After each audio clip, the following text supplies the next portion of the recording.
धर्मराज लाखों सालों से असंख्य आदमियों को कर्म और पाप के आधार पर स्वर्ग या नर्क में निवास स्थान अलॉट करते आ रहे थे, पर ऐसा कभी नहीं हुआ था। सामने बैठे चित्रगुप्त बार बार चश्मा पोंछ, बार बार थूक से पन्ने पलट रजिस्टर देख रहे थे। गलती पकड़ में ही नहीं आ रही थी। आखिर उन्होंने खींचकर रजिस्टर इतने जोर से बंद किया कि मक्खी चपेट में आ गई।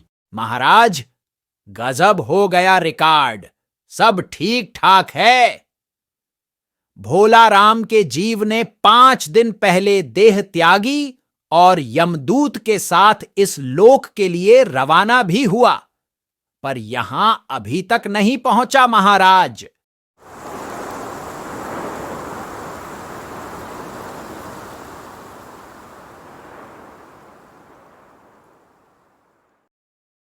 इसी समय द्वार खुले और एक यमदूत बदहवास वहां आया। उसका कुरूप चेहरा परेशानी और डर के मारे और भी डरावना हो गया था। उसे देखते ही चित्रगुप्त चिल्ला उठे, अरे तू कहां रहा इतने दिन? भोला राम का जीव कहां है? दया करो, मैं कैसे बतलाऊं कि क्या हो गया। आज तक मैंने धोखा नहीं खाया था, पर भोला राम का जीव मुझे चकमा दे गया। 5 दिन पहले जब जीव ने भोला राम का देह त्यागा, तब मैंने उसे पकड़ा और इस लोक की यात्रा आरंभ की। नगर के बाहर जैसे ही मैं उसे लेकर आया, एक तेज हवा पर सवार हुआ तो वह मेरी चंगुल से छूटकर न जाने कहां गायब हो गया। इन 5 दिनों में मैंने सारा ब्रह्मांड छान डाला, पर उसका कहीं पता नहीं चला। महाराज, दया करो मुझ पर। मुझसे वो कैसे छूट गया, पता नहीं महाराज। मूर्ख यमदूत, जीवों को लाते लाते तू बूढ़ा हो गया, फिर भी एक मामूली बूढ़े आदमी के जीव ने तुझे चकमा दे दिया। महाराज, मेरी सावधानी में बिल्कुल कसर नहीं थी। मेरे इन मजबूत हाथों से अच्छे अच्छे वकील भी नहीं छूट सके, पर इस बार तो कोई इंद्रजाल ही हो गया। महाराज, आजकल पृथ्वी पर इस प्रकार का व्यापार बहुत चला है। लोग दोस्तों को कुछ चीज भेजते हैं और उसे रास्ते में ही रेलवे वाले उड़ा लेते हैं। हौजरी के पार्सलों के मौजे रेलवे अफसर पहनते हैं। मालगाड़ी के डब्बे रास्ते में कट जाते हैं। एक बात और हो रही है, राजनैतिक दलों के नेता विरोधी नेता को उड़ाकर बंद कर देते हैं। कहीं भोला राम के जीव को भी तो किसी विरोधी ने मरने के बाद खराबी करने के लिए तो नहीं उड़ा दिया। तुम्हारी भी रिटायर होने की उम्र आ गई भला? भोला राम जैसे गरीब दीन आदमी से किसी को क्या लेना देना? इसी समय कहीं से घूमते घामते नारद मुनि यहां आ गए। धर्मराज को गुमसुम बैठे देख बोले, क्यों धर्मराज, कैसे चिंतित बैठे हैं? क्या नर्क में निवास स्थान की समस्या अभी हल नहीं हुई? वह समस्या तो कब की हल हो गई मुनिवर।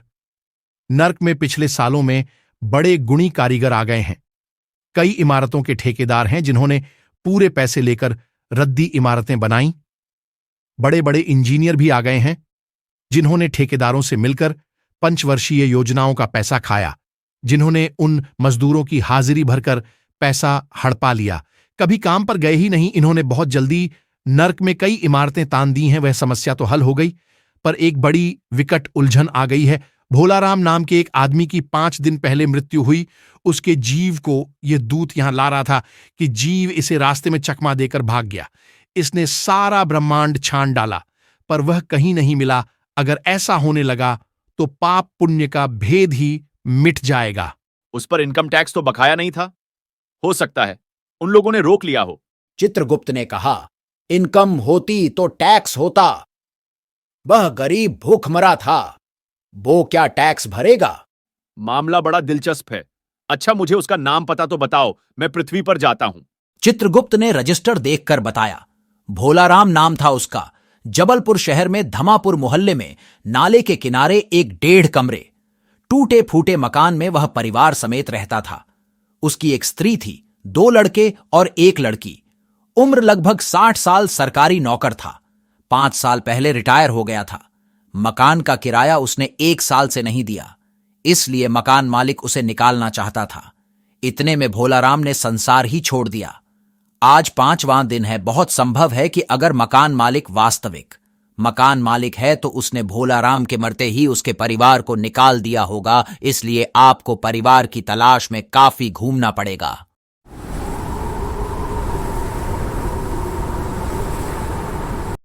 मां बेटी को देखकर ही नारद भोलाराम का मकान पहचान गए। द्वार पर जाकर उन्होंने आवाज लगाई, नारायण नारायण। लड़की ने देखकर कहा, आगे जाओ महाराज। मुझे भिक्षा नहीं चाहिए, मुझे भोलाराम के बारे में कुछ पूछताछ करनी है।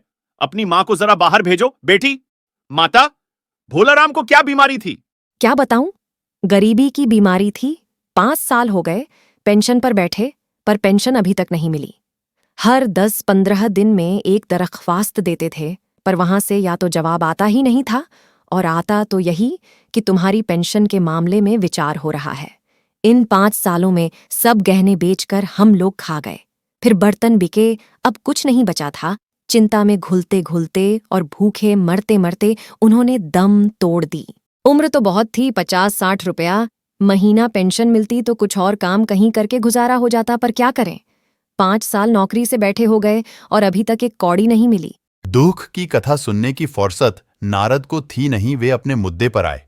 मां, यह तो बताओ कि यहां किसी से उनका विशेष प्रेम था जिसमें उनका जी लगा हो? पत्नी बोली, लगाव तो महाराज बाल बच्चों से ही होता है। नहीं, परिवार के बाहर भी हो सकता है। मेरा मतलब है किसी स्त्री से है।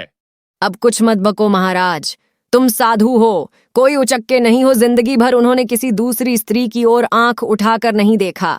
हां, तुम्हारा यह सोचना ठीक ही है। यही हर अच्छी गृहस्थी का आधार है। अच्छा माता, मैं चला। महाराज, आप तो साधु हैं, सिद्ध पुरुष हैं।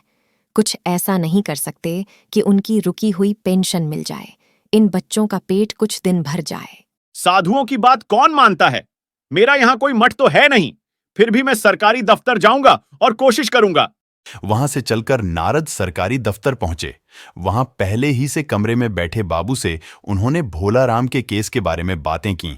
उस बाबू ने उन्हें ध्यानपूर्वक देखा और बोला, भोलाराम ने दरख्वास्तें तो भेजी थीं, पर उन पर वजन नहीं रखा था, इसलिए कहीं उड़ गई होंगी। भाई, ये बहुत से पेपर वेट तो रखे हैं, इन्हें क्यों नहीं रख दिया? बाबू हंसा, आप साधु हैं, आपको दुनियादारी समझ में नहीं आती। दरख्वास्तें पेपर वेट से नहीं दबती। खैर, आप उस कमरे में बैठे बाबू से मिलिए। नारद उस बाबू के पास गए। उसने तीसरे के पास भेजा, तीसरे ने चौथे के पास, चौथे ने 5वें के पास। जब नारद 25-30 बाबुओं और अफसरों के पास घूम आए, तब एक चपरासी ने कहा, महाराज, आप क्यों इस झंझट में पड़ गए? अगर आप साल भर भी यहां चक्कर लगाते रहे तो भी काम नहीं होगा। आप तो सीधे बड़े साहब से मिलिए, उन्हें खुश कर दिया तो अभी काम हो जाएगा। नारद बड़े साहब के कमरे में पहुंचे। बाहर चपरासी ऊंघ रहा था, इसलिए उन्हें किसी ने छेड़ा नहीं। बिना विजिटिंग कार्ड के आया देख साहब बड़े नाराज हुए, बोले, इसे कोई मंदिर वंदिर समझ लिया है क्या? धड़धड़ाते चले आए, चिट क्यों नहीं भेजी? नारद ने कहा, कैसे भेजता? चपरासी सो रहा है। क्या काम है? साहब ने रौब से पूछा। नारद ने भोलाराम का पेंशन केस बतलाया। आप हैं बैरागी, दफ्तरों के रीति रिवाज नहीं जानते। असल में भोलाराम ने गलती की भाई। यह भी एक मंदिर है, यहां भी दान पुण्य करना पड़ता है। आप भोलाराम के आत्मीय मालूम होते हैं। भोलाराम की दरख्वास्तें उड़ रही हैं, उन पर वजन रखिए। नारद ने सोचा कि फिर यहां वजन की समस्या खड़ी हो गई। साहब बोले, भाई, सरकारी पैसे का मामला है। पेंशन का केस 20 दफ्तर में जाता है, देर लगी जाती है। 20 बार एक ही बात को 20 जगह लिखना पड़ता है, तब पक्की होती है। जितनी पेंशन मिलती है उतने की स्टेशनरी लग जाती है। हां, जल्दी भी हो सकती है, मगर। नारद ने कहा, मगर क्या? साहब ने कुटिल मुस्कान के साथ कहा, मगर वजन चाहिए। आप समझे नहीं? जैसे आपकी यह सुंदर वीणा है, इसका भी वजन भोलाराम की दरख्वास्त पर रखा जा सकता है। मेरी लड़की गाना बजाना सीखती है, यह मैं उसे दे दूंगा। साधु संतों की वीणा से तो और अच्छे स्वर निकलते हैं। नारद अपनी वीणा छिनते देख जरा घबराए, पर फिर संभल कर उन्होंने वीणा टेबल पर रखकर कहा, यह लीजिए, अब जरा जल्दी उसकी पेंशन ऑर्डर निकाल दीजिए। साहब ने प्रसन्नता से उन्हें कुर्सी दी, वीणा को एक कोने में रखा और घंटी बजाई। चपरासी हाजिर हुआ। साहब ने हुक्म दिया, बड़े बाबू से भोलाराम के केस की फाइल लाओ। थोड़ी देर बाद चपरासी भोलाराम की 100-150 दरख्वास्तों से भरी फाइल लेकर आया। उसमें पेंशन के कागजात भी थे। साहब ने फाइल पर नाम देखा और निश्चित करने के लिए पूछा, क्या नाम बताया साधु जी आपने? नारद समझे कि साहब कुछ ऊंचा सुनता है, इसलिए जोर से बोले, भोलाराम। सहसा फाइल में से आवाज आई, कौन पुकार रहा है? मुझे पोस्टमैन है। क्या पेंशन का ऑर्डर आ गया? नारद चौंके पर दूसरे ही क्षण बात समझ गए। बोले, भोलाराम, तुम क्या भोलाराम के जीव हो? हां, आवाज आई। नारद ने कहा, मैं नारद हूं, तुम्हें लेने आया हूं, चलो स्वर्ग में तुम्हारा इंतजार हो रहा है। आवाज आई, मुझे नहीं जाना, मैं तो पेंशन की दरख्वास्तों पर अटका हूं, यहीं मेरा मन लगा है, मैं अपनी दरख्वास्तें छोड़कर नहीं जा सकता।